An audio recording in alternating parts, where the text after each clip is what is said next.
unmuted again. I'm hoping the background noise is gone. Can you just accept the thingy? Okay, I'm here, yes. Okay, thank you. Yes.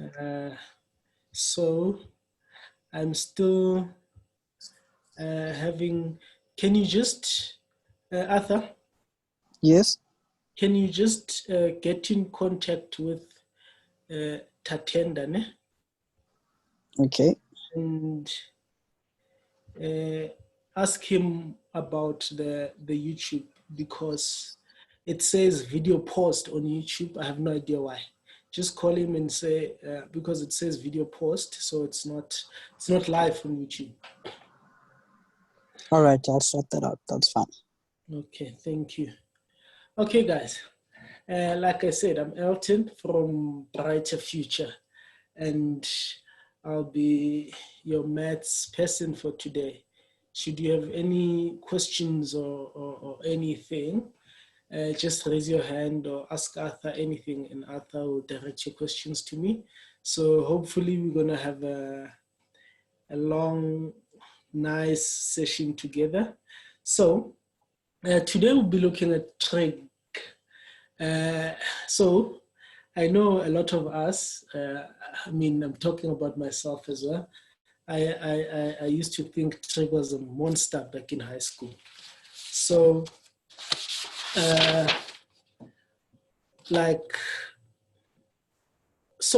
let's firstly look what Trig means. I mean, my definition of Trig is that it's just measurements of triangles. So that's the definition of trigonometry.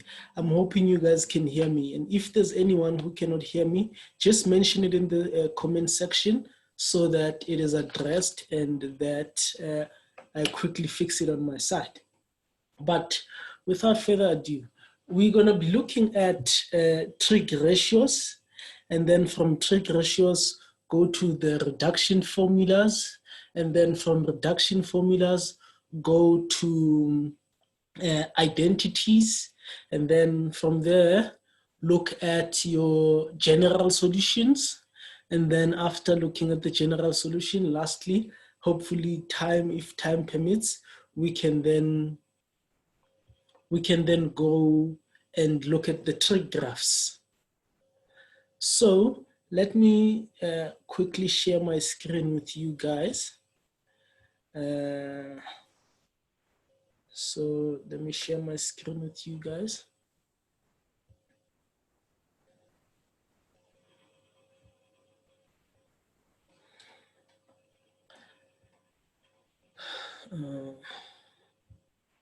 Stop share. I need to.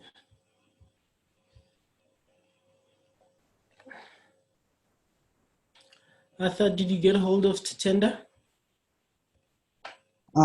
Yes, I did. I just sent you the chat. So, please send me the link once you have it.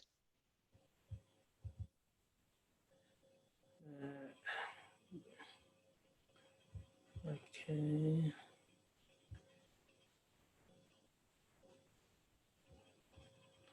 Okay, let me quickly share my screen first.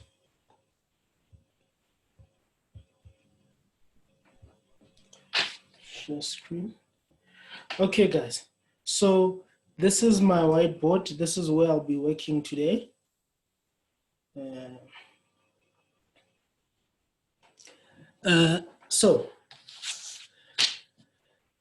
Trig ratios. Let's start there. What are trig ratios? What are we talking about when we have so many people who are late and they are busy asking to be admitted 1 minute after the other. So that requires me to leave my whiteboard and come to admit people. So I'm gonna stop admitting people at 14:20. So 14:20, whoever is not here, I'm not admitting anyone else. Hopefully that is fair. Okay. So as I continue, so trig ratio. So when you're looking at trig ratio, what are we looking at? So like I said, guys, trig is the measurement of triangles. So this is a triangle here, and it is a 90-degree triangle. So we have different types of triangles. Remember, your isosceles, your whatever, you name them. But we're looking at a 90-degree triangle. So in a 90-degree triangle, we have this side here, these perpendicular sides, this horizontal side and the vertical side. They're perpendicular, therefore they are 90 degree. The angle between them is 90 degrees. So we say the side opposite the 90 degrees is our hypotenuse side. I'm just going to name it H. The side opposite to our 90 degrees is our hypotenuse side. And then we then have our angle of theta here, which some, let's just say it's our reference angle, some would say. So this angle here, guys, the side opposite that angle is what we call our opposite angle. It's so funny how it's opposite, called opposite, but it is that. So the side opposite our reference angle is our opposite side. Okay, and then now often we talk about adjacent, but not knowing. I'm guessing some of us are still not sure what adjacent is. I mean, we hear that, okay, this is adjacent to that, but what is this adjacent? When you're talking about something that is adjacent, I'm guessing all of you guys have a house, not your own, but your parents, obviously. So next to your house, your neighbors, that is the adjacent house. No? When you're talking about something that is neighboring, something that is next to, that is a house or a place or something that is adjacent. I hope it makes sense. So you often find people not understanding where is this adjacent side. So adjacent side is the side that is next to the neighbor of this hypotenuse, this reference angle theta of ours. So on the side here, the neighbor, which is here, this is our adjacent angle, side. I hope that makes sense. So we have our adjacent, we have our hypotenuse, and we have our opposite. So this is just what I'd call a quick recap, because remember, we have done this from grade 10 all the way to grade 11, all the way to grade 12. So now at this stage, it is just a quick recap, guys. Okay, let me just admit this person.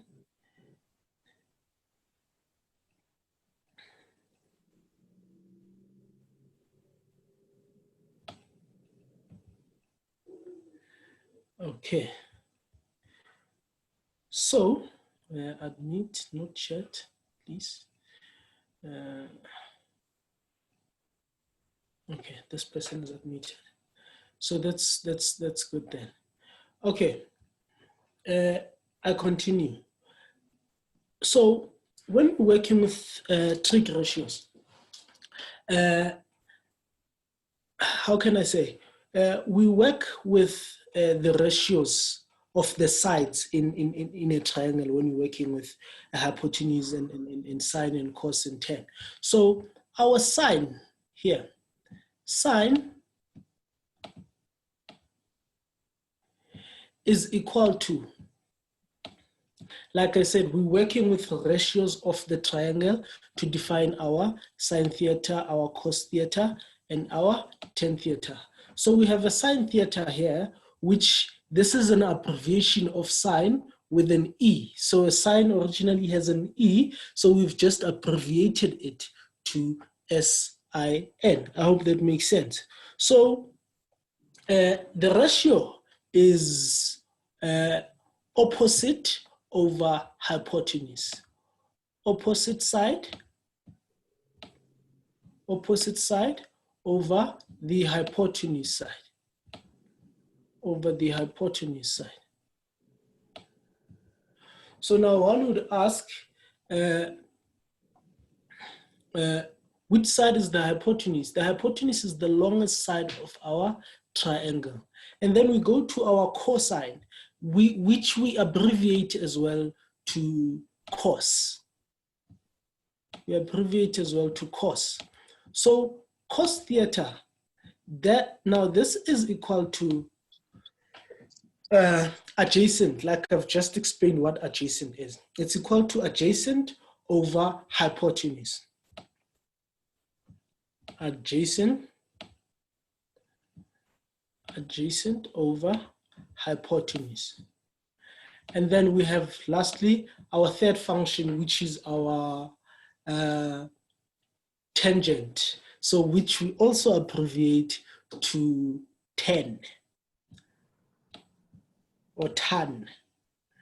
No, we call these things differently. But so long as we know what it is and what the function does, then that's perfectly fine. Then our tan is our opposite side over our adjacent side. Opposite side over our adjacent side. So these things have memory aids, guys. What's a memory aid? Are words that we use to remember what is over what and what is over what. So, like for instance, most of us, I'm sure, we know what SOHCAHTOA is, that is one of the things, one of the memory aids that we use to define this, I would then say,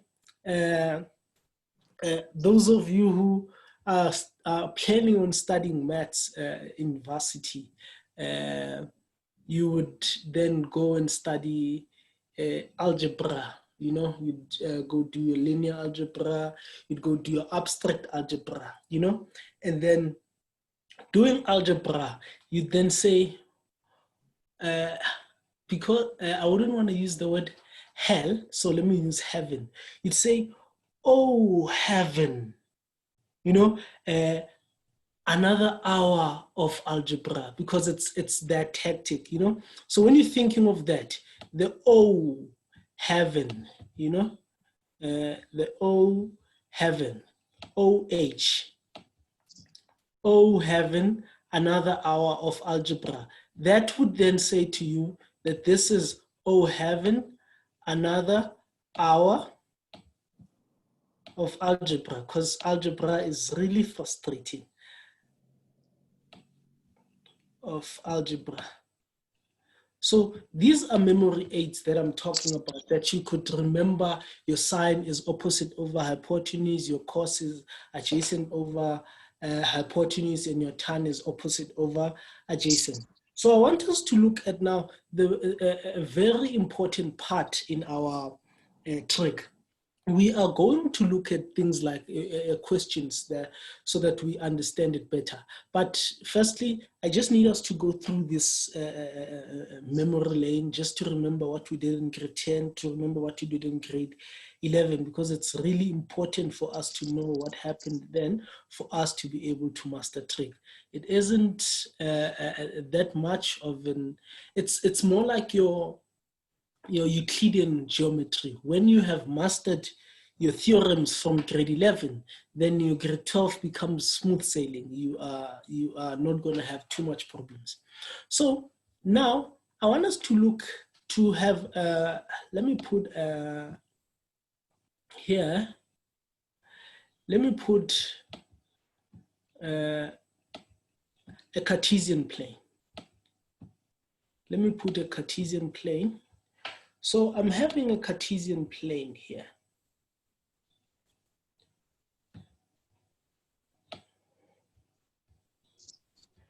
So now, on a Cartesian plane, we know that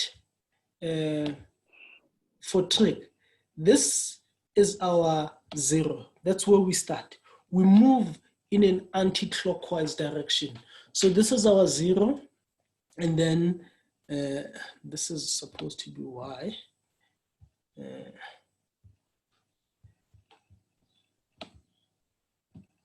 So we move from 0 in an anti-clockwise direction. So another memory aid to remember, we know that all functions are positive in here. So we then call our first quadrant A. And then only sign is positive in the second quadrant. We'd call this S. And then tan is positive in here. We'd call this T. And then a cos is positive in here. We'd call this C. So then you could call this cast. Some people prefer cast. Some people, all students take cares. All students take coffees. Whichever one works best for you is good. Just remember that A is on the first, S is on the second, T is on the third, C is on the fourth. So now, you can take this triangle that we drew here and paste it right in your Cartesian plane. You can just take it and paste it in your Cartesian plane. So now you have your reference angle here by the vertex, by the origin. So this is your reference angle. Remember, guys, this is your x-axis. So this is your positive x-axis. Let me just state it from here. This is our positive axis. This is our negative x-axis. And then you have your positive y-axis. And then lastly, you have your negative y-axis. So now if this is our x, would agree with me that this point here is x. So now, meaning this distance from here to here, we have moved x units. So the length here, the distance is x. And from here, going up, the distance is y. So this point here then is our x and y point. X and y point. So now, here's the thing. Moving in an anti-clockwise form, from 0 to 360, that's a revolution, that's a circle. So meaning that from, let's just, I know my circle is not perfect. You guys will have to forgive me. So if then you have this picture in your mind with this circle in your mind, you'd understand where the R here comes from, because this R is our what? Is our radius to our revolution. I hope it makes sense. This is the revolution from 0 to 360. It's a circle. So the radius then represents from the center to the circumference of the circle. I hope we make sense. Then moving on, we then say, remember, this is our opposite over hypotenuse. Yeah? So can we then safely say that our sine theta is equals to opposite over hypotenuse, O over H, and that is also equal to that's Y over R. Y over R. Because some of us know these functions in terms of X and Y and R. Some of us prefer O and H. Okay. So if this is the case, what would then our cos theta be? Our cos theta would then go to be, cos is, like we said, is adjacent over hypotenuse. So adjacent over hypotenuse is the same as X over R. So cos theta is X over R. And then lastly, we have our tangent. Yeah? Lastly, we have our tangent.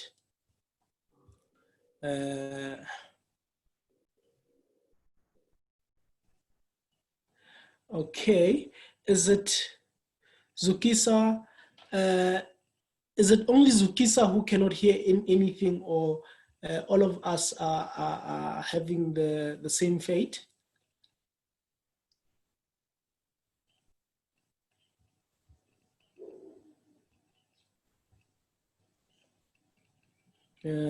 Can you guys reply so that, okay, everyone else says they can hear. So I have no idea how.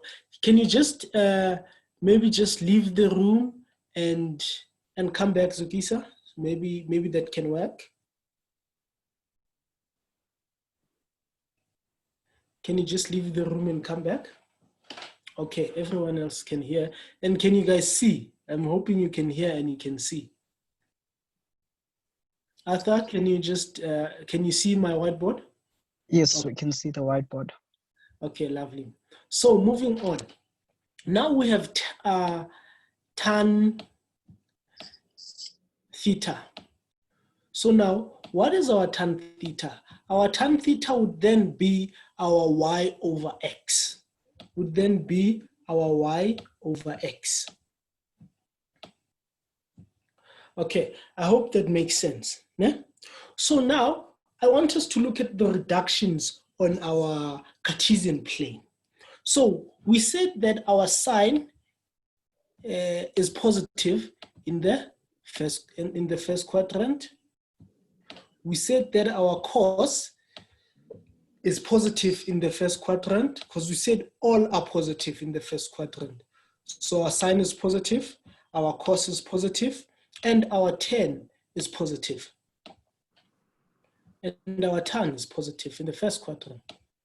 So now we go to the second quadrant. In the second quadrant, we named it as saying that only sine is positive in here. Why is that the case? Why is only sine positive in here? If, for instance, let's look at cos. We define cos as x over r. So now, if you look at the value of x in the second quadrant, x is negative in the second quadrant, and r is always positive throughout the Cartesian plane. So now, when you're dividing or multiplying a negative with a positive, or dividing a negative with a positive, your answer is a negative. Hence, our sine is negative. Our cos is negative, and our tan is negative.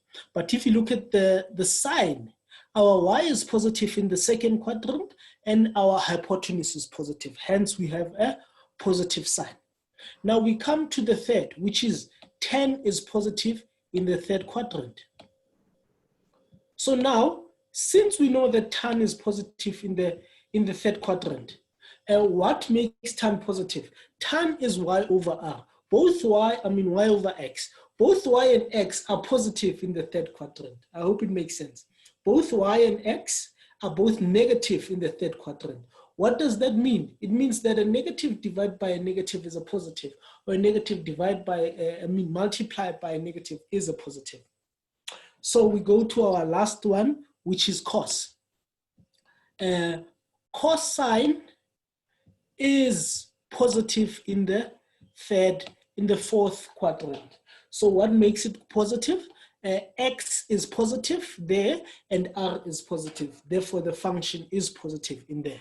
Hope it makes sense. So our reductions, let me start by saying this. No? Our theta is our reference angle, is equals to our reference angle. I'd call it RA. Now, and our theta is smaller than 90 degrees, guys. So whenever you have an angle that is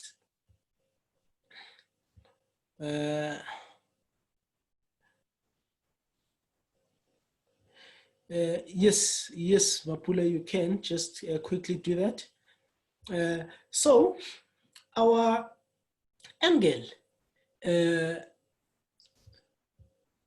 okay, so our angle in the first quadrant from the positive axis to the positive y-axis, our angle is 90 degrees, guys. So always, when you get an angle bigger than 90, reduce the angle using your rules of reduction.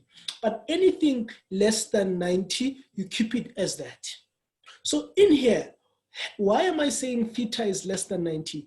Because as soon as you go up beyond 90, you're going to the second quadrant now, which theta is not, the quadrant is not theta anymore, because in this quadrant, we have positive theta. We just have theta. So our theta is between 0 and 90, nothing bigger. So now we go to our second quadrant. In our second quadrant, you'll see that this here is a 180 degree straight line. So from your 0 degrees all the way to your negative x-axis, that is 180. So to end up in the second quadrant, how do you do that? You say 180 minus 90. So why? I mean minus theta. Why minus theta? Because theta is nothing more than 90. So meaning even if you are 180 minus 989 for that matter, 180 is here and then 89 would be somewhere here. So that would then still leave you in quadrant 2. You would never go to quadrant 1. So then it's safe to say this quadrant could be defined as 180 degrees minus theta. Then third quadrant, the same is true, but here we're just plussing, because remember, when you move anti-clockwise. Anti-clockwise means that in this direction, you're moving in a positive direction. In this direction, you're moving in a negative direction. So it's 180 still, but from the 180, we are adding theta. Even if you add 85, you'd end up somewhere around here. You'd never go to the fourth quadrant. So it's safe to say this quadrant here is 180 plus theta. 180 plus theta. So now we move on to the fourth quadrant. So this quadrant, we have completed our revolution now. Completing our revolution means we have reached our 360. So when we get here, it's 360. So we have moved 360. And then to move back into quadrant 4, you need to subtract. To move back into quadrant 4, you need to subtract theta. Remember, when you subtract theta, you're not gonna go into quadrant 3. It's even if it's 89 point something, you'd still be here, somewhere here, and not into quadrant 3. So you'd still be in quadrant 4, so long as you're subtracting anything less than 90. So with that being said, so far, do we have any question?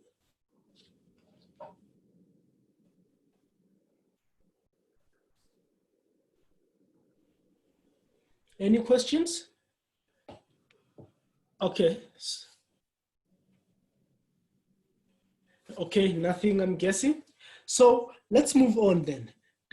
Let's move on to our negative direction now. So if you're moving in the negative direction, I've seen a lot of grade 12s doing this, and which I really don't understand why they have to torture themselves in doing this, guys. Moving in the negative direction, it's the same, but now you're having a minus in front of you. Moving from here, from 0 all the way to negative x. That is negative 180 degrees. You've moved 180 degrees, but in the negative side. So that is negative 180. So if you are going to continue into quadrant 3 in the negative direction, that would be your negative 180 minus theta. Minus theta. Because you're continuing in the negative. You are at 180, and then you're going still in the clockwise manner in the negative direction. Remember, our negative is from down all the way in the clockwise manner. So from 180 here, you're still moving in the negative, so minus theta.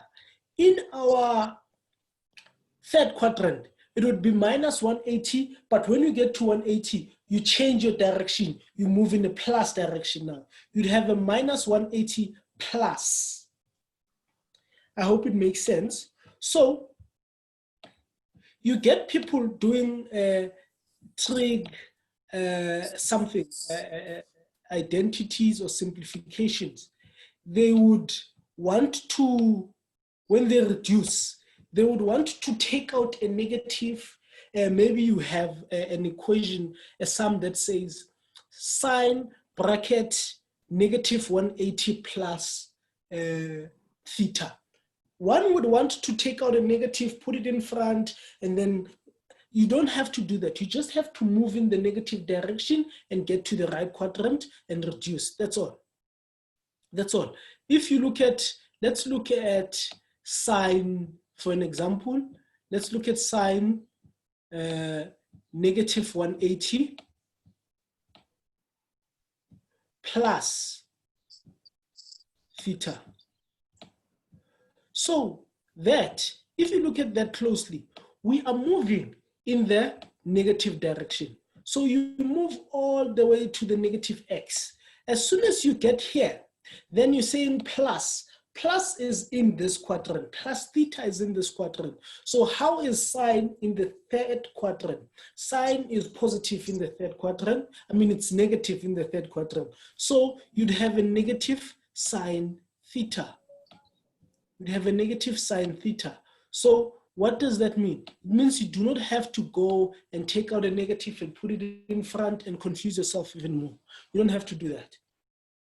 Okay, so after we've looked at that, we have things we call co-ratios.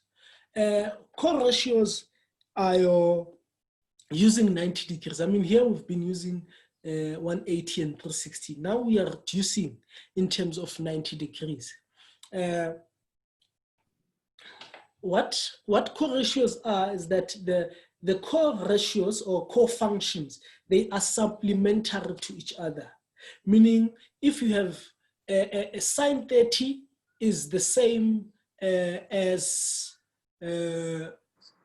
cos 60.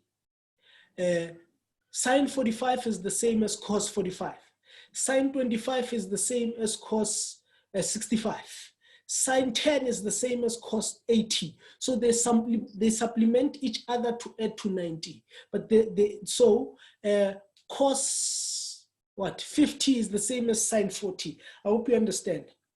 So now, when you're looking at co-ratios, what is then our first co-ratio? A sine 90 plus theta. Sine 90 plus theta. Let me just write it here. Sine 90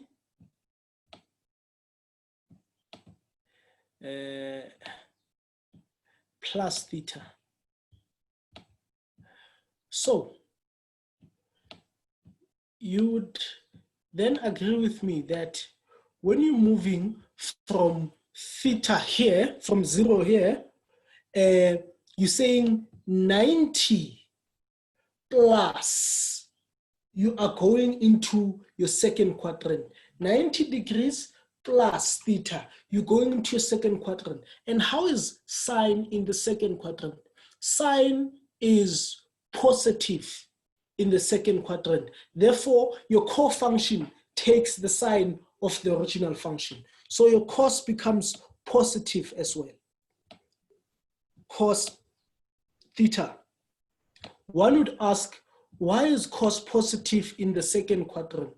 Like I just explained, your co-function takes the sign of the original function. What is the original function? Sine. Where are we? We are in the second quadrant. How is sine in the second quadrant? Sine is positive in the second quadrant. Therefore, the cos takes the sign of the sine. I hope it makes sense. So we're moving on to now sine 90 minus theta. Sine 90 minus theta leaves us in the first quadrant. 90 minus theta leaves us in the first quadrant. Okay, someone is asking for Zukisa was here before. I have no idea why they left. Okay, 90 minus theta. 90 minus theta leaves us in the first quadrant. And we said all functions are positive in the first quadrant, meaning our co-ratio is also positive in the first quadrant. Then thirdly, we say cos 90 plus. Cos 90 plus. So now, what is cos 90 plus? Cos 90 plus leaves us in the second quadrant. And how is sine in the second quadrant? I mean cos in the second quadrant. Cos is negative in the second quadrant. Therefore, our core function, which is sine, will take the sine of the original function, which is cos. So now we'll have a negative sine theta. We'll have a negative sine theta. Again, you might be asking yourself, how is sine negative in the second quadrant? It is negative because cos is negative. And then thirdly, lastly, we have cos 90 minus, which puts us in the first quadrant. First quadrant, everything is positive. So cos 90 minus would be positive sine. So cos 90 minus would be positive sine. Any questions? Okay, so let's look at our, I'm just gonna storm through this so that we can go to real questions. Let's look at our special angles now. When you're talking about special angles, we have I have two triangles that come to mind. Let me change the color. So usually in your test, these are the kind of questions where they boldly say, do not use a calculator. 45, 45,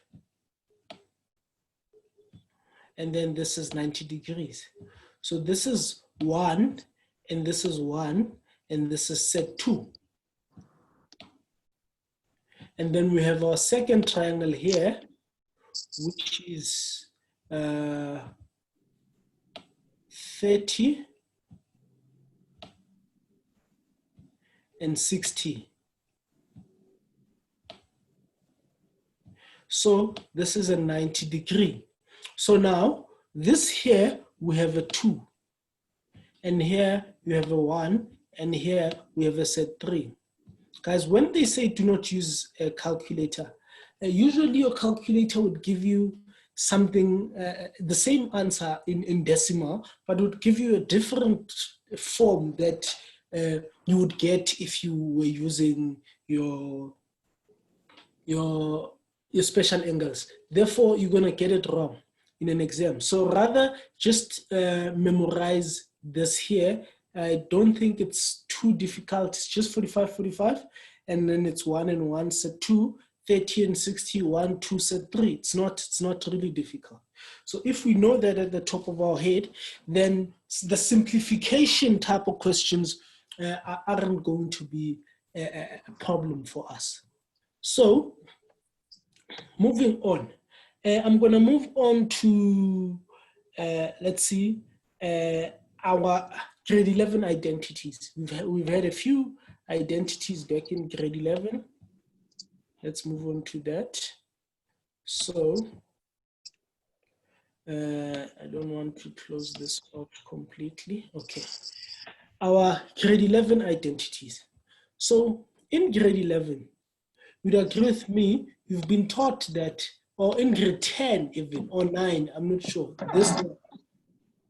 this identity, we've known it for a very long time, that tan is equal to sine over cos. Sine theta over cos theta.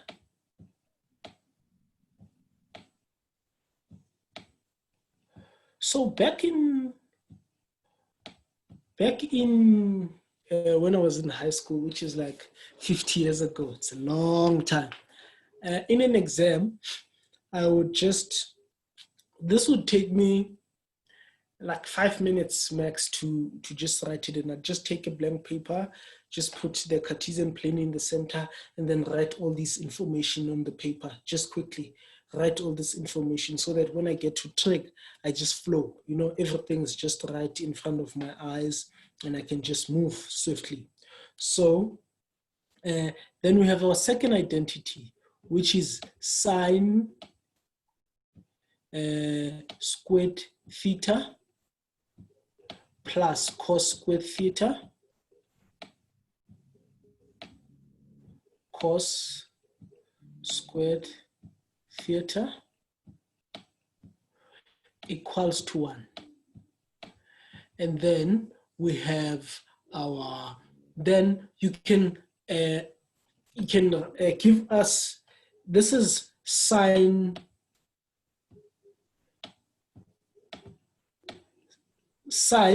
in terms of cos. So what is sine in terms of cos? Sine in terms of cos equals to 1 minus, you're just taking the cos to the other side, and then you give us cos in terms of sine as well, which in this case, you just take the sine to the other side. Cos in terms of sine squared theta equals to 1 minus sine squared. 1 minus sine squared. Okay, so now we're getting into grade 12 work. We're getting into compound angles. So now, what are the compound angles? I'm not going to write them all. I'm just, let me just say them out so that we save time, so that we can be able to go look at the questions, so that we understand, we apply all this knowledge that we have been taking into actual exam type questions. So when you're talking about compound angles, you're talking about those cos bracket A minus B equals to cos A times cos B, and then the sign changes. The minus becomes the plus, and the plus becomes the minus. So because it's cos A minus B, it becomes cos A times cos B plus sine A times sine B. The same with this with the plus. If it's cos A plus B, then you'd have your cos A times cos B minus sine A sine B. With the sine one, the sign doesn't change, just that the function changes. So you'd have your sine A minus sine B, sine A minus B. That would equal to sine A times cos B minus still cos A times sine B. So that is just our, but these compound angles, the compound angles have proofs, guys. I've seen it in a few past question papers where they want the proof. They tell you the proof that sine this is equal to that, you know? So I'm not going to be doing the proofs with you today, but I'm hoping that you guys do not lose connection with Brighter Future. I will just communicate, and then I'll make it a point that I get the proofs to you, because both, we have 4 proofs for these, and then we have 3 proofs for the double angles. So I just make sure that we stay in contact as Brighter Future, and then I will personally make sure that I get the proofs to you.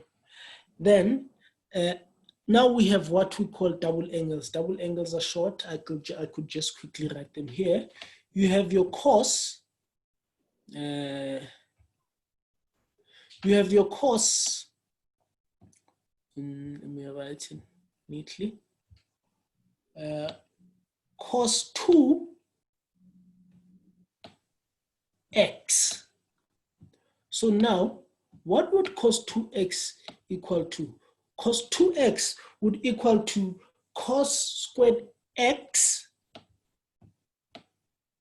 cos squared x minus sine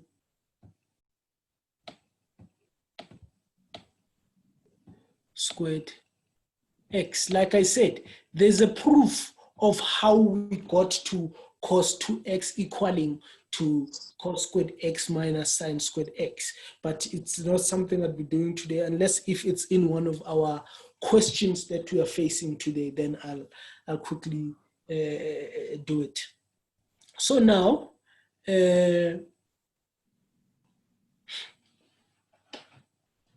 let me just quickly see.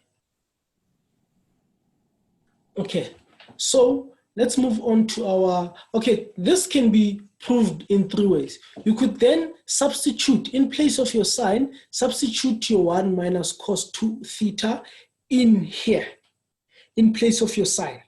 And then you get your cos 2x in terms of cos. And then you can also get your cos 2x in terms of sine. So let me just do it in terms of cos, and you guys can do it wherever you are in terms of sine. So in terms of cos, you then have to substitute the sine. So now cos 2 squared x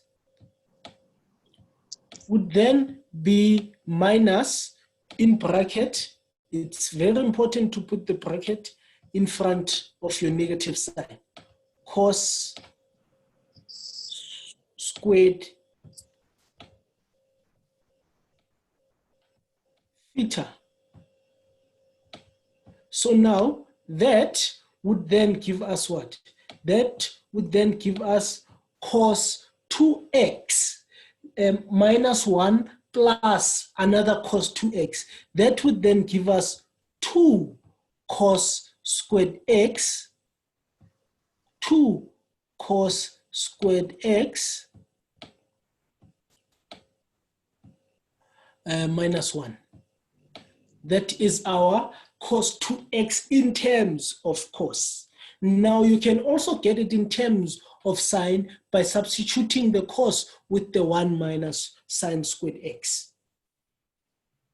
Okay, I hope that makes sense. Now, after doing this, let's quickly look at our, our trig equations. Our trig equations.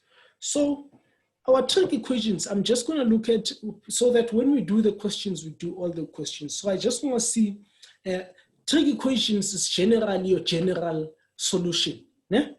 Okay. So our general solution, guys. In our general solution, if you have, I'm just going to call it GS. I'm just going to call it GS, which is general solution. So if sine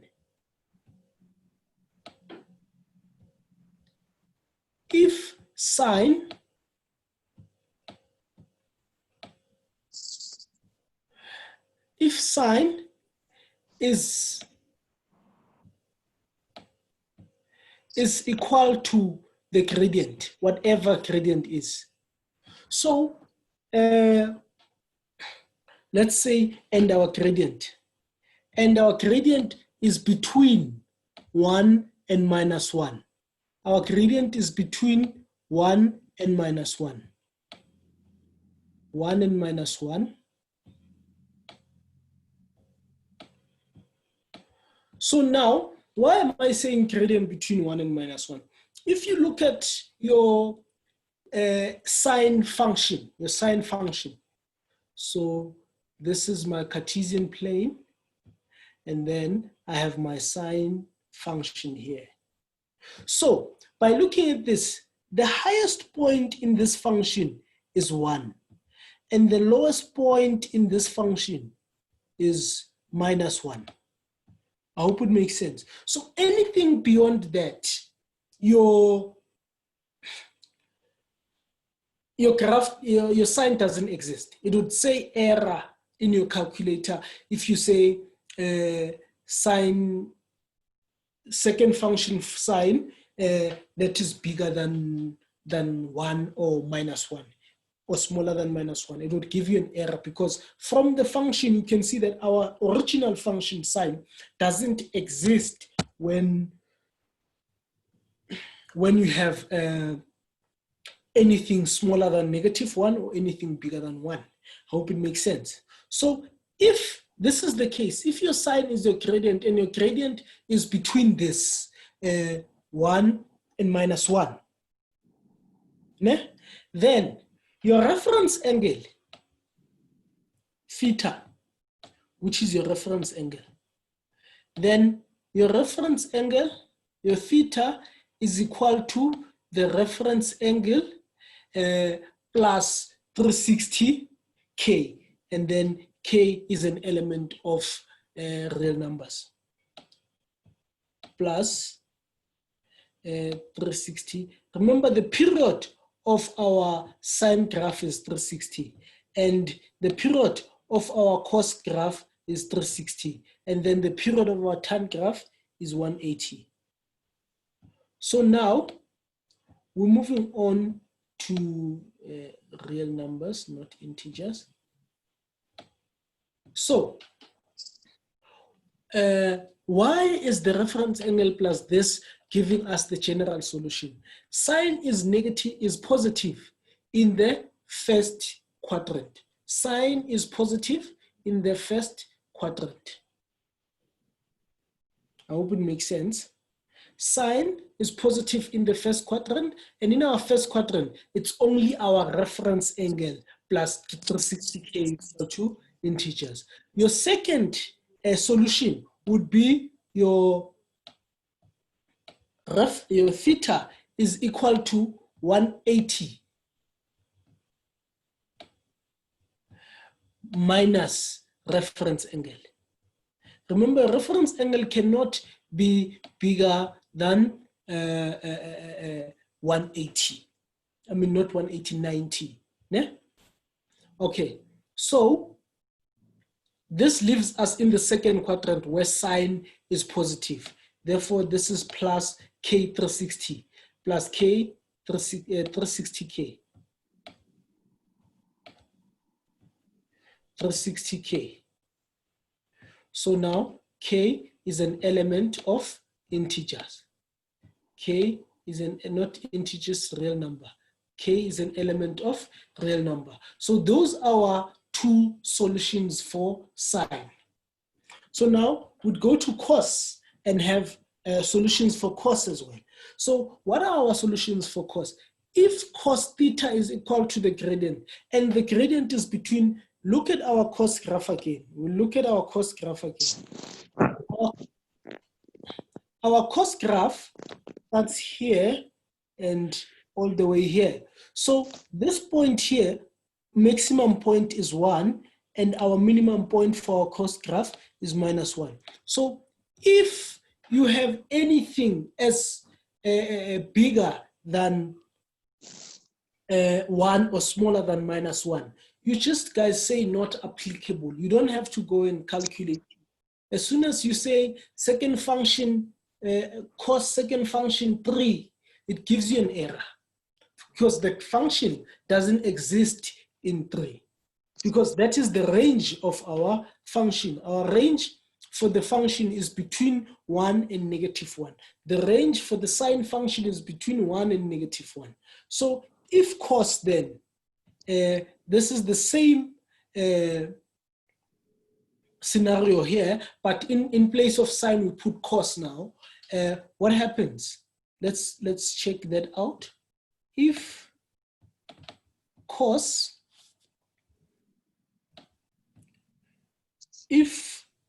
theta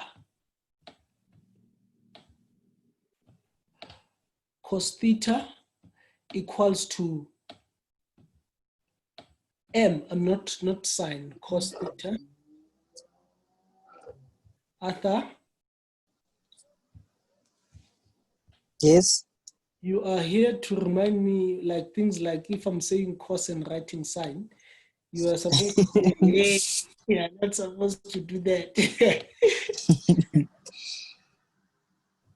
Okay, so now, and we said that our range is still -1. Our range is still -1 and 1. That is still our range. -1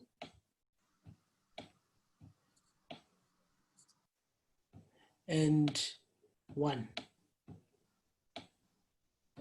Okay, I hope it makes sense. So,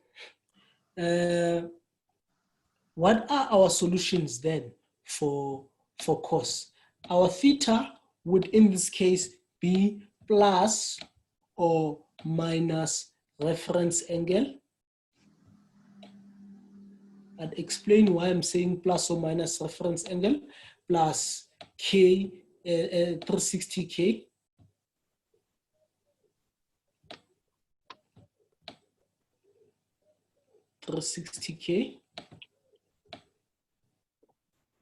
And then K is an element of real numbers. K is an element of real numbers. So I'm saying plus or minus reference because remember, in your first quadrant, you have your theta, and then in your fourth quadrant, you have your minus theta.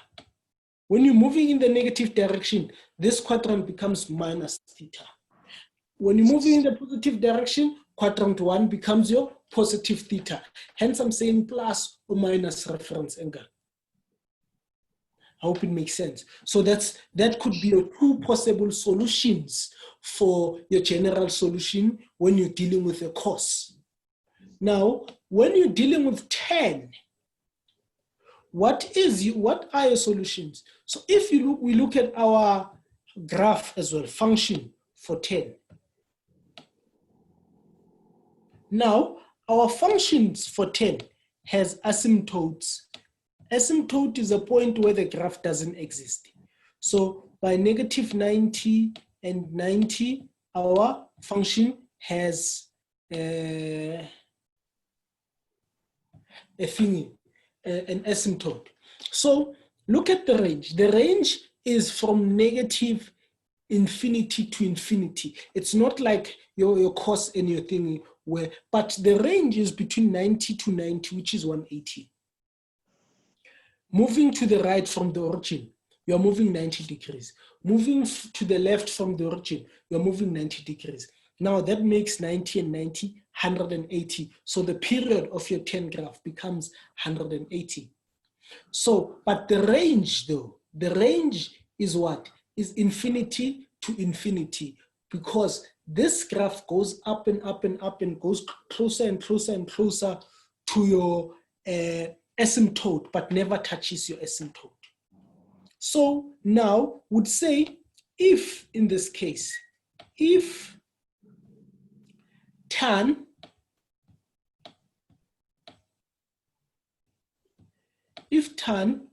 theta is equal to your gradient or your value, if tan theta is equal to your gradient, and what would be our M? Our M would be, what would be the value of our M, guys? Our M would be M would be an element of real numbers. Ne? M would be an element of real numbers because our range is between -infinity to infinity. So then it means that this number could be 5, it could be 20, it could be 50, it could be whatever. It's still going to give you a value. That is what we're saying. Okay. No. Okay. So now, what would then be the solution to our tan? If we're doing a general solution and we are working with tan, what would then be our solution? Our solution would be reference angle. Remember, this is the reference angle plus, instead of 360, now we have 180 because we've just explained the period of our ton. So 180K, and then K is an element of real numbers. You see that in all three functions, you have a R plus 360K. You have a R plus 360K.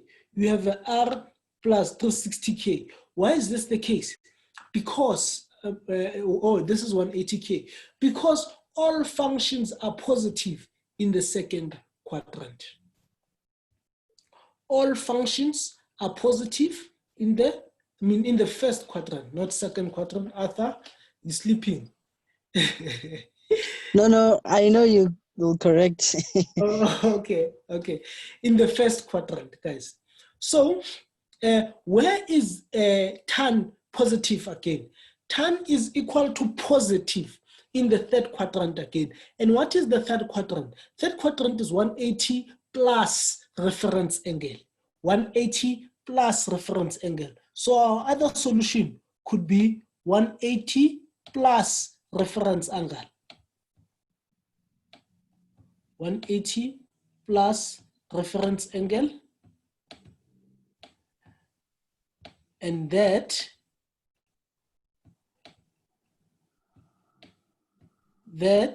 plus 180 K, 180K, and then K is an element of real numbers. Okay, I hope that makes sense. So now we have looked at all three functions, the solution, the possible solutions for our general formula. Ne? So now I will stop sharing this and try and share some questions that we can do.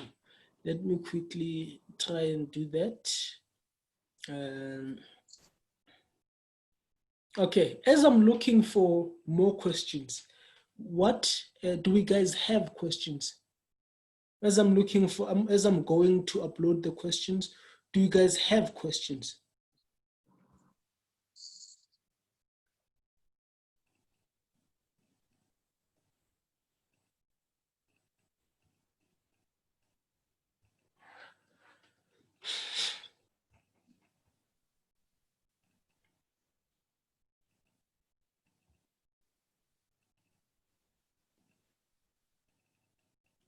Guys, any questions?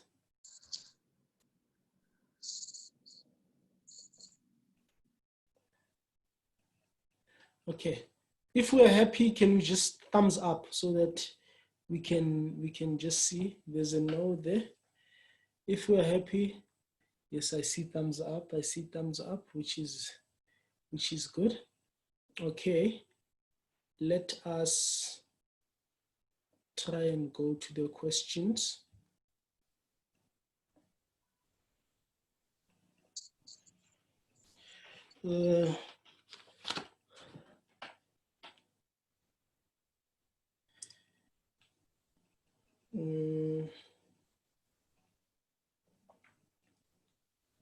Okay, the YouTube thing is just, yeah.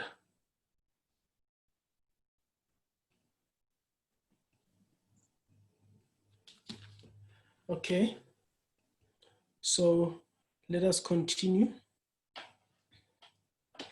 So, Arthur, do you have anything to add as I'm going to? Nothing so far. Nothing so far. Mm-hmm. Okay.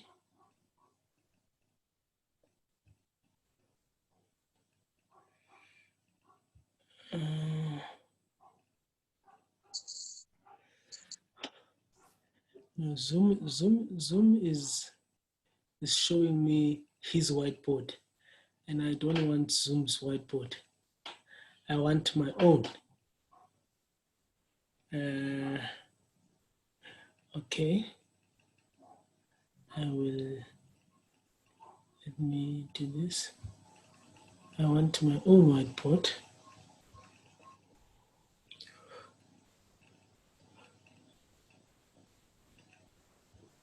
Arthur, we have like a few questions in the chat box now. Hope you've seen it. Yes. Okay, lovely.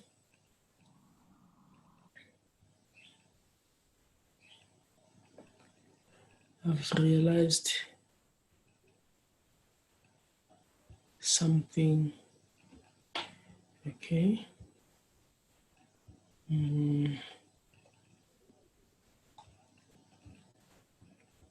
Where are you?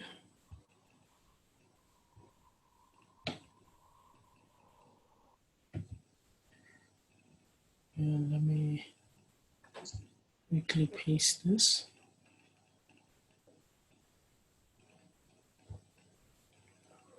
Where are the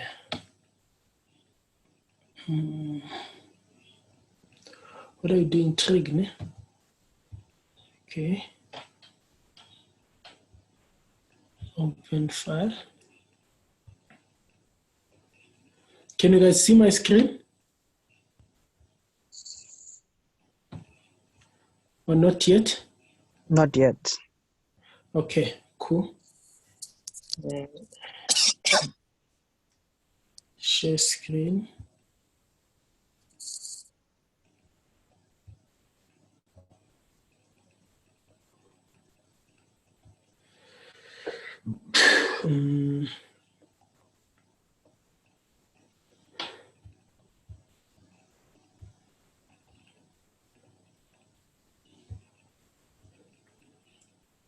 Can you see it now?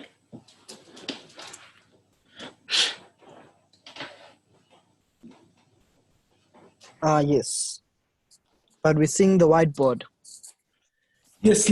I'm seeing the whiteboard. There are questions on the whiteboard. Oh, okay, great. Can see them. Okay.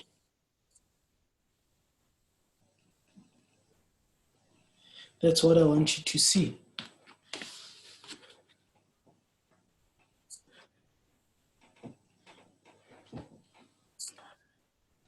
Guys, can we look at the questions quickly? Can I give you just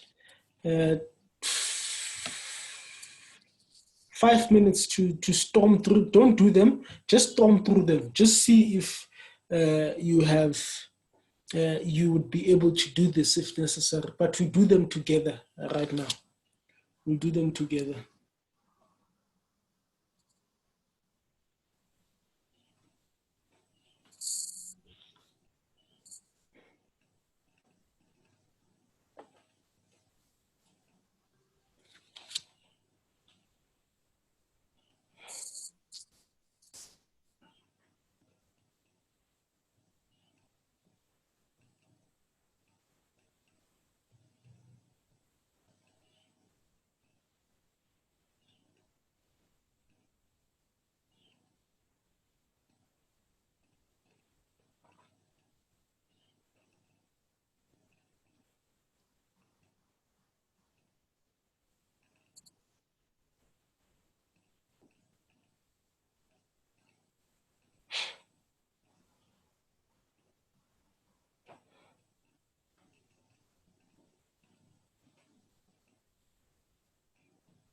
Are we happy?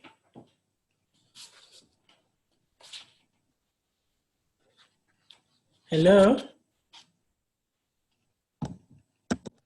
Are you guys happy? Arthur, Yes. have you looked at the questions? Yes. Okay, so let's have a look at then what's happening.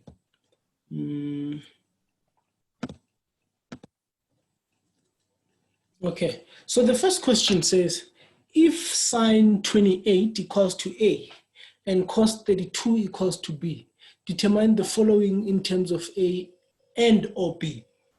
Okay, so firstly, they say sine 28 is equal to A. That's what we know for sure. So in these type of questions, guys, it is advisable for us to draw a Cartesian plane. So firstly, we draw a Cartesian plane. A Cartesian plane. Okay, then we look at the conditions. Ne?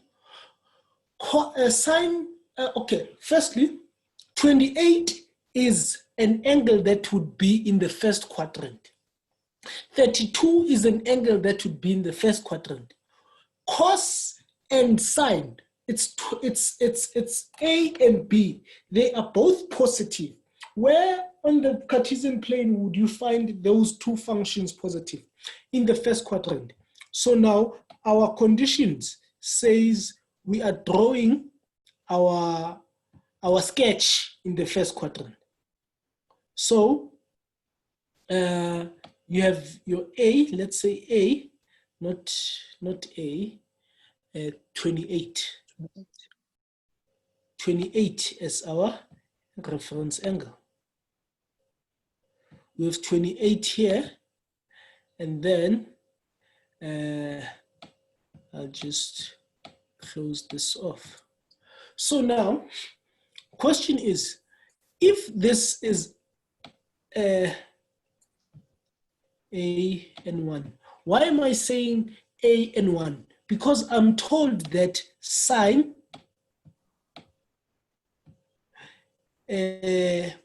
28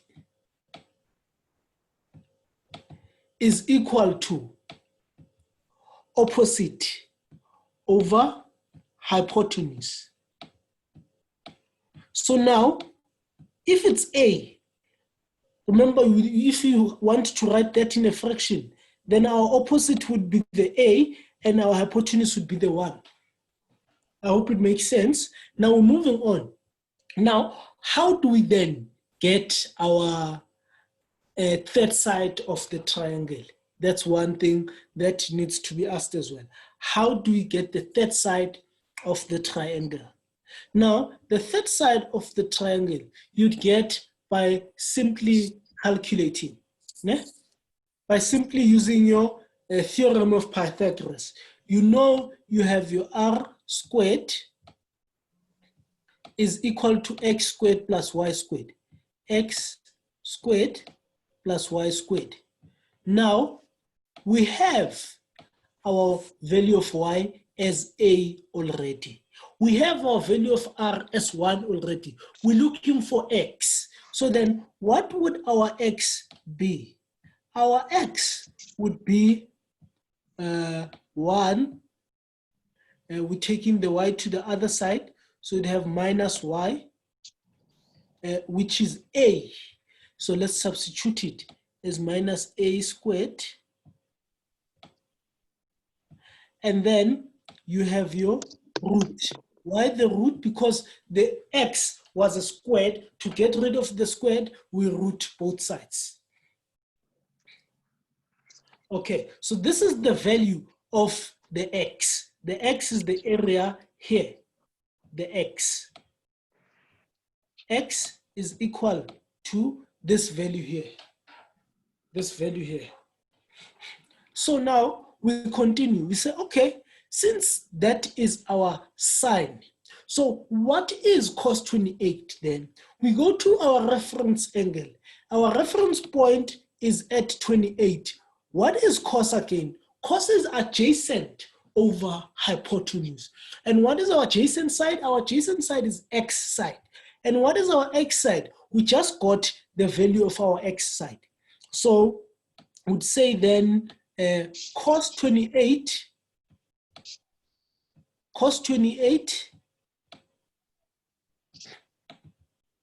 is equal to set 1 minus a squared. A squared. You could say over 1, or you could just leave it as is, because now it is adjacent over hypotenuse over 1.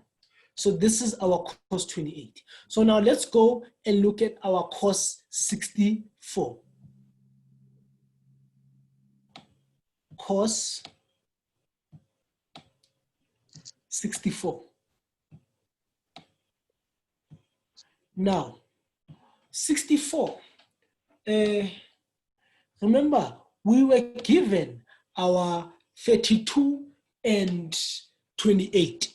So now 64 in my mind is 32 times 2. That is what I'm thinking. 32 times 2. But we haven't found what 64 is, have we? No, we haven't. I mean 32. So we need to go and plot a Cartesian plane.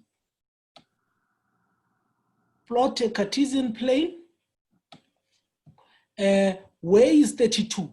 32 is in your first quadrant. And how is cos? Cos is positive. So we are working in this quadrant here. We have now our reference angle is 32. And then we have our, they say that is B. It's equal to B. So when you say it's equal to B, you're saying that this is B, this side is B, because cos is adjacent over hypotenuse. Then our hypotenuse is 1. B over 1, adjacent over hypotenuse. That would give you cos 32. So we'll need to calculate this y side. We don't have this y side, something that we need to calculate. What are we going to do to calculate? We're going to use our theorem of Pythagoras again. We have r squared is equal to x squared plus y squared. So now we have our x as b and we have our r. So we just take the x to the other side and then we'll have our y as 1 minus b squared. All that we root. All that we root. Does it make sense, guys? Okay. So from that alone, we can then say, okay, we are looking for cos 64. And in your mind, you have 32. So now all you need to do is split it into 2. So cos 2 bracket 32. So now this looks like something we've done before. Oh, it looks like our, is it double or compound angle? Something like that. I confuse them a lot. I think it's double. I think it's double angle. Double angle, yeah. Yes. So this is a double angle. And we did say that we could either have a double angle as a cos squared minus sine squared, or we could have it in terms of cos or in terms of sine. Okay, let's for interest's sake just have it in terms of cos. So in terms of cos, you have 2 cos 32 minus squared minus 1. So now, how would then this be? We'd have 2 bracket, what is cos 32? Cos 32 is b. B squared minus 1. So that would be your answer. So your answer would be 2b squared minus 1. That should be your final answer. Now, let's go and look at our 10.2 now. Our 10.2 is talking about, okay, 10.1.3, guys, we haven't passed that. So 10.1.3 is talking about sine 4. Okay, 4, 32, 28. There's no way they give me 4. But trust me, there is. You need to look at, okay, when I multiply them, do they give me 4? When I add them, do they give me 4? When I subtract them, do they give me 4? You know, you need to look at all those things. So, but when you say 32 minus 28, that gives you 4. Does it make sense? So those are our two things that were given to us. So we could then say sine 4 is the same as sine bracket 32 minus 28. Okay, so now, since we have this, this is our compound angle. Compound meaning it is those ones that expand.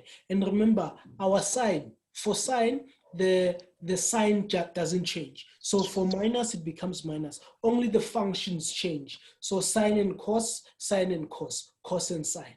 That's all that happens. So all we need to do is to expand it now to our compound, which then becomes sine 32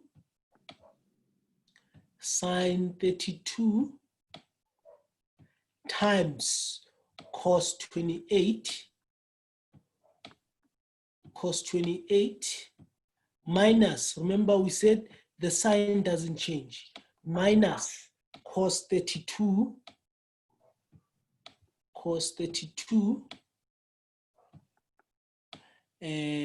times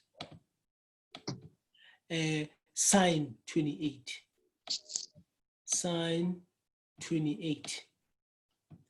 So now, with that being said, now we can simplify. We know what sine 28 is, what sine, we haven't looked at sine 32, but you could just easily do that. Ne? Sine 32 would be your, let's just view this quickly. So your sine 32 would be your opposite over hypotenuse. So it would be your set 1 minus b squared over 1. So that would be your sine 32. So what would we have in place of sine 32? We'd have your set 1 minus b squared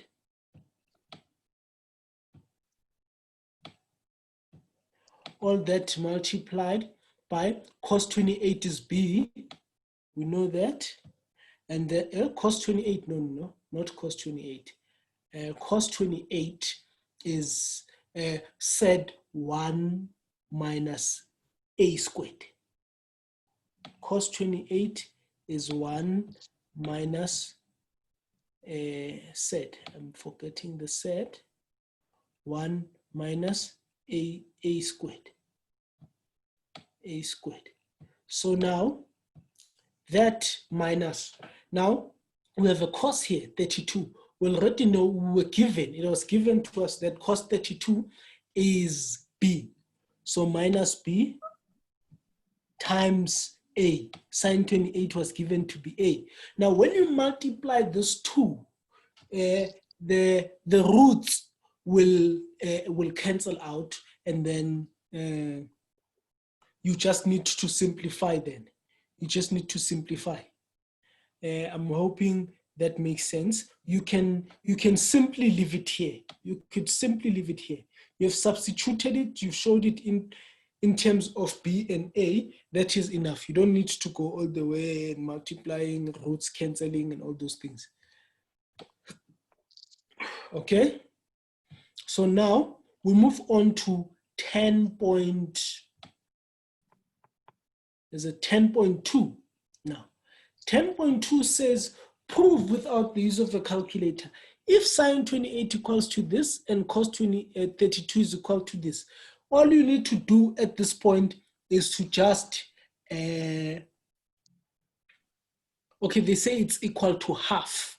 So prove without the use of a calculator if this is equals to that. So what are we proving here, guys? Hello, Arthur? Yes. Guys, in your chat boxes, you could just say, what do you think we are proving here? Ne? No response yet, but Okay. yeah, it's just to save time. Ne? They've given you the A and the B's. So all you need to do firstly is you need to substitute the A with the sine 28 and the B with the cos 32. That's your first step. Okay, so our first step, they said to us B 1 minus A squared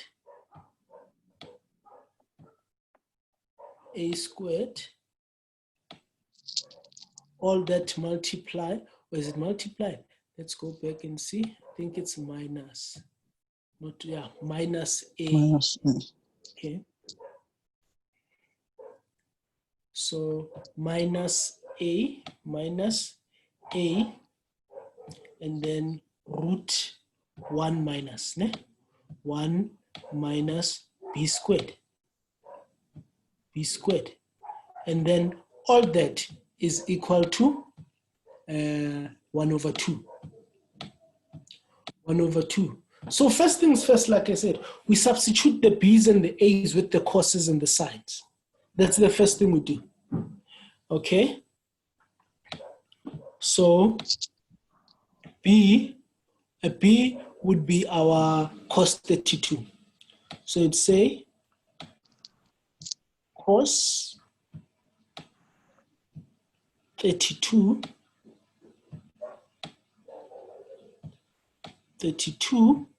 root 1 minus sine 28. This is a squared. Sine squared, yeah. Okay, sine squared 28. Sine squared 28. And then that subtract with what? With, what is it?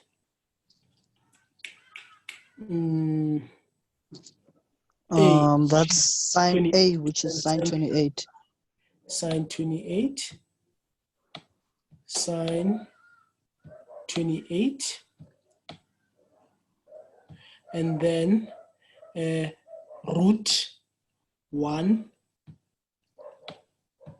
minus Sine cos 32. Cos Yeah, 32. cos 32 squared. Cos 30. Yeah, cos. Okay. Cos 32 squared.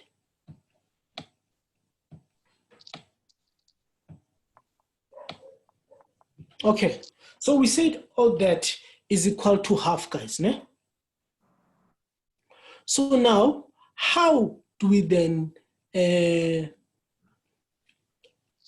get rid of the roots there? How do we then get rid of the roots there? Arthur, remember, what is 1 minus? Isn't it 1 minus, what is it? 1 minus, we said that, remember when we did cos sine squared x plus cos squared x equals to 1. Then to write your sine in terms of cos, you take your other function to the other side. To write the other function in terms of the other function, you take the other function to the other side. So as soon as you have 1 minus the function squared, then you can change this to a cos 28 squared. Does it make sense? I hope it makes sense. So now we have a cos we have a cos 32, and then we have a root. Now, this we can change to a cos squared 28. Squared 28. And then minus sine 28. Now, this we can change to a sine 32. Sine squared 32. Sine squared 32. So now, question is, now this is a squared and a root, they cancel out each other. Remember, a root is what? A root is the same as to the power of 1 over 2. So now if you have 2 times 1 over 2, the 2's cancel, divide each other out, and then you're left with to the power of 1, which is the same. So now we'd have then cos 32 times cos 28. Cos 32 times cos 28 times cos 28. And then minus sine 28. Sine 28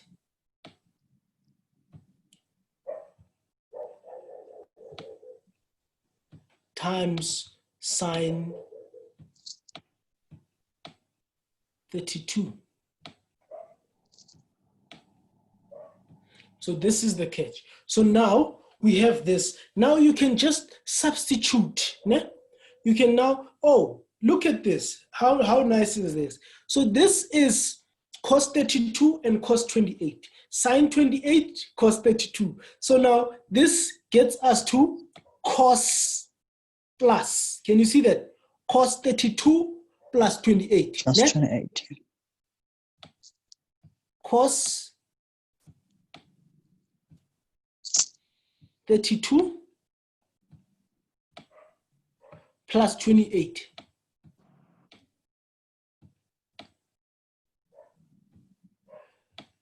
So now that is 60. And then cos 60 is our special angle. Cos 60 is our special angle.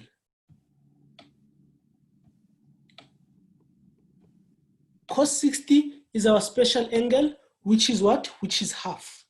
If you look at our special angles again, we've done our special angles. We said, let me just drag this to the top, to the special angles, so that we know what we're talking about.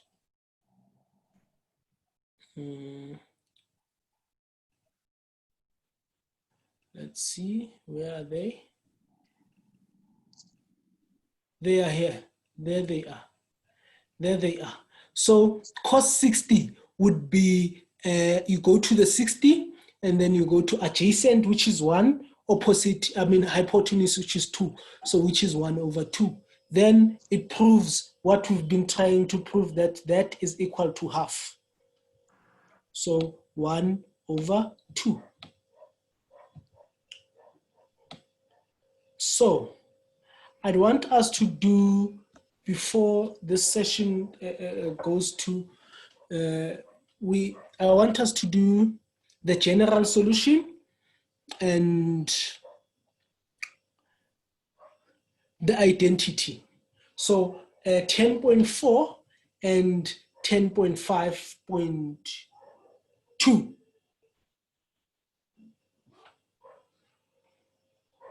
Okay, let us do that quickly. 10.4. So now we're having a general solution here. Sine squared x plus cos 2x minus cos x. Okay, so which function is the dominant function is the question I'd ask myself. Which function is the dominant function? I see 2 cos's and I see 1 sine. So what would I do then? I would strive to change the cos to a sine. The sine to a cos. So what is sine squared x? Sine squared x is the same as 1 minus cos squared x. So that's how I'd write it. I'd say 1 minus cos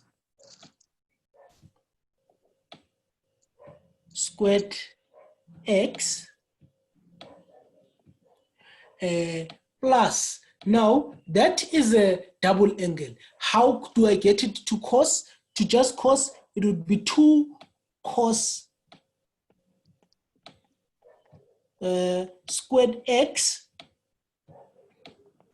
minus 1, and then the last one is minus cos. All that is equal to 0. Cos x, all that is equal to 0. So now I've simplified. I've changed the double angle, and then I've changed my sign. Everything now is a cos. So that's what we strive to do when we're dealing with general solution. You want to work with one function. So now the positive one here, the positive one would then cancel out with the negative one. And then the negative cos squared x would then cancel out with the 2 cos squared x. There are 2 of these and there's 1 of these. So now the negative goes, you are left with only 1 of these. So what are we left with then after doing all that? We are left with cos squared x minus cos x. Minus cos x, and then that equals to 0. So therefore, we can take out a common factor, which is cos x. So when we take out cos x, you are left with cos, you are left with cos x minus 1, because you've taken out a common factor. I'm assuming all of us are knowledgeable in terms of taking out a common factor. Okay, so now you have 2 solutions here. You have cos x equals to 0 or cos x equals to 1. Yeah? Cos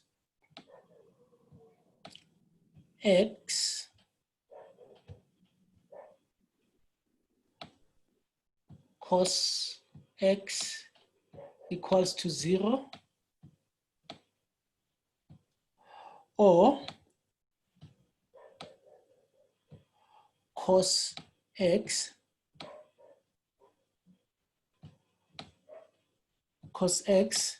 equals to 1.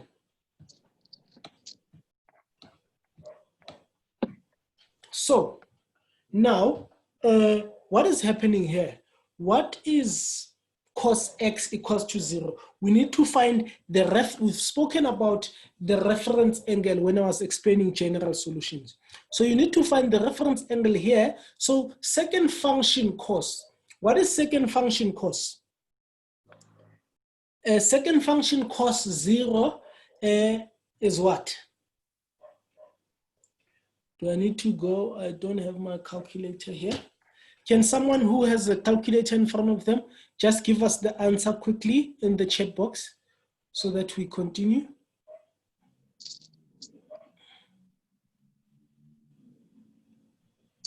It's 90. It's 90. Yeah.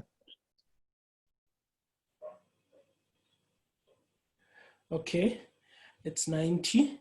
So x is equal to 90. And then for 1,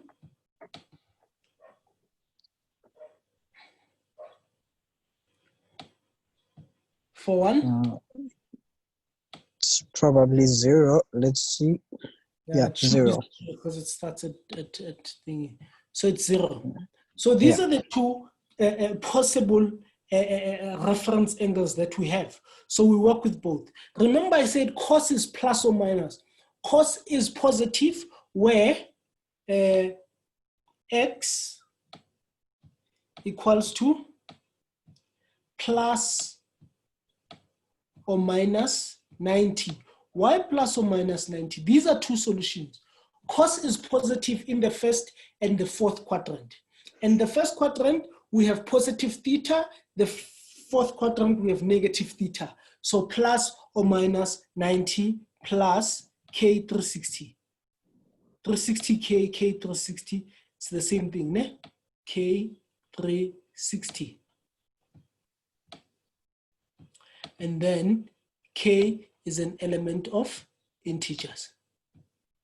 K is an element of integers. And then we have the second one. So the second one is 0. Ne? So 0, you can't say plus or minus. All you need to say is that x is equal to, because plus 0 minus 0, it's just 0. So you could just say x is equal to k is an element of K360, and then k is an element of real numbers. It's an element of real numbers. I hope that is clear. The reason there isn't a reference angle here is because our reference angle is 0 already. So we're just saying k is K360 is an element of all integers. I hope it makes sense. So let's look at our last question. Let's look at our 10.5.2. So 10.5.2 says to us, prove that cos 2x times 10x over sine 2x equals to cos over sine minus 10. That's what they're saying we should prove. So how do we then prove that? Guys, when you're proving identities, you start with your most complicated side. I think that is how I can put it. You start with your most complicated side. Ne? Does it make sense or does it not make sense? It makes sense. Okay. So let me get some space.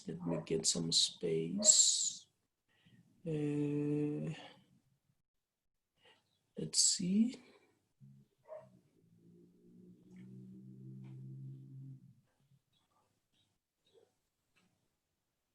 Okay. For me, the most complicated side looks like it is the left-hand side.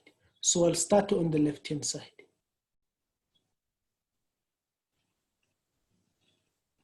I'll start on the left-hand side. So what do I have on the left-hand side? I have on the left-hand side cos and 10.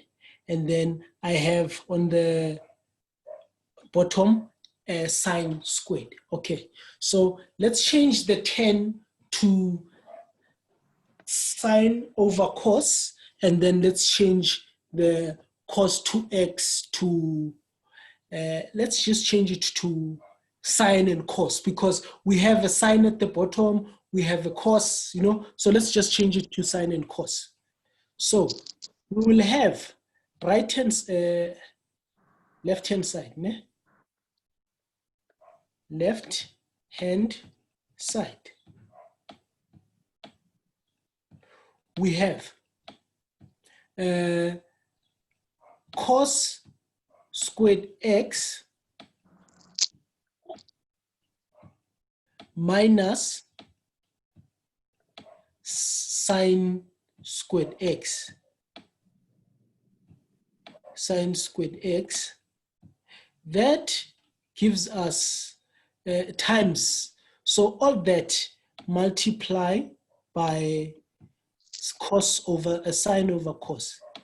Sine over cos. Sine over cos.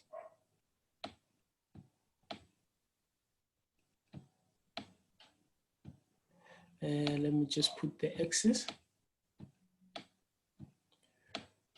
Okay, so now all that is over sine squared x. Sine squared x. So could we maybe simplify that further? What can we do to simplify that further?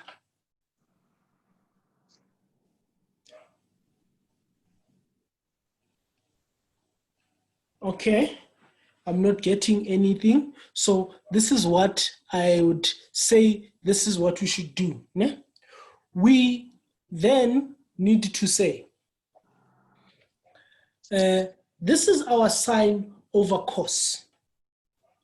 And we have a divide already at the top. So let us get rid of this division at the, or can we, since this is at the top, guys, this is a, what do we call that thing? Is it a different of squares, Arthur? Which one at the top? At the top. Yes, it is the cos squared minus sine squared. The cos squared minus sine squared, ne? Yeah. So I know, can we write that in 2 brackets?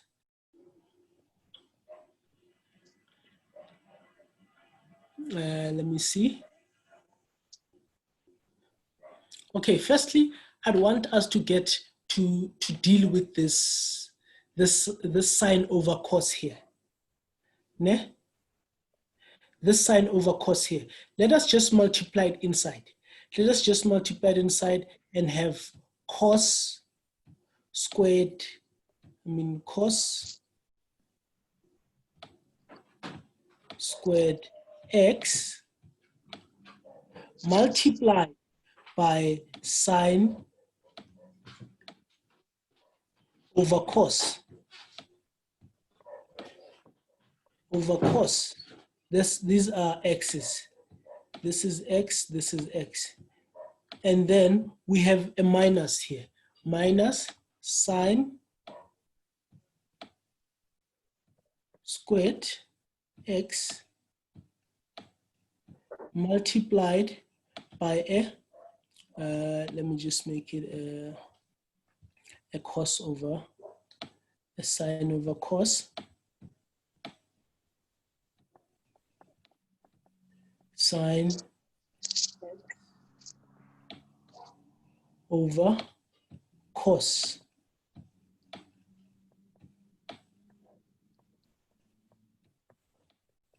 So now, what happens here is this is all over sine squared x, ne?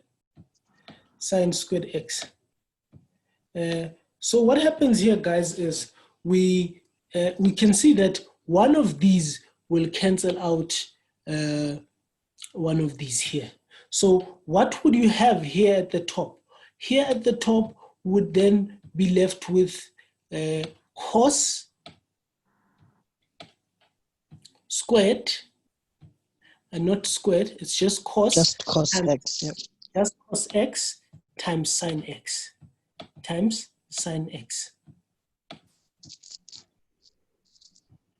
And then on the other side, minus, we'll have 3 sine, sine times sine is what? When we have, so we'll have 3, ne? Sine 3. So remember, we are multiplying, so we are adding the exponents. So sine 3 over cos.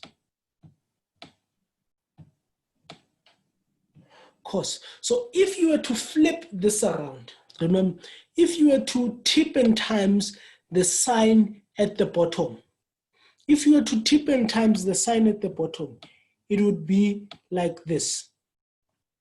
If we were to tip and times at the bottom, we would have this, and then would have 1 over sine squared x. We'd have 1 over sine x squared x. So if you are to multiply it here, let's just multiply it and see what gives. So you'd have your cos x, you have your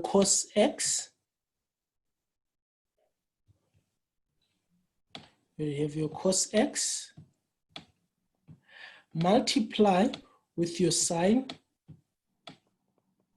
x, and then all that multiply with 1 over sine squared x.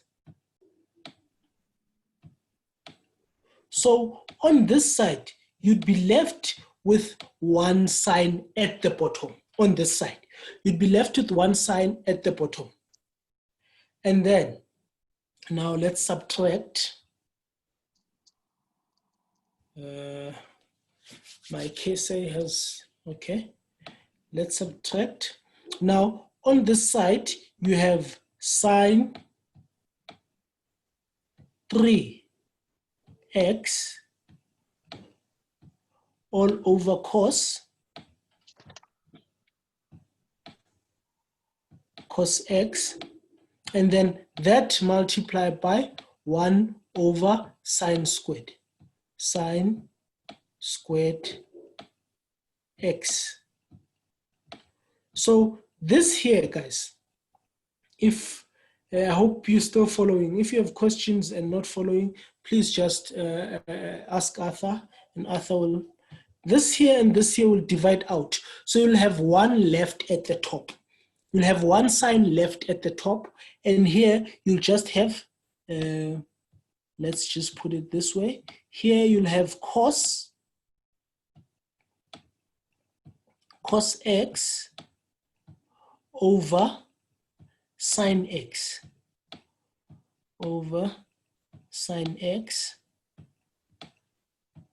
and then minus, here we'll have a tan left.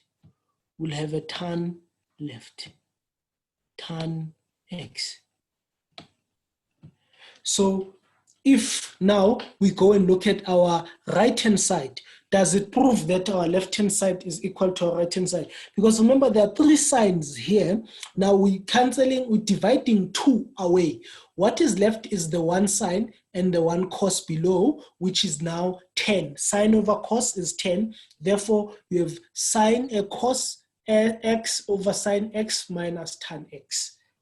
Does that make sense, guys?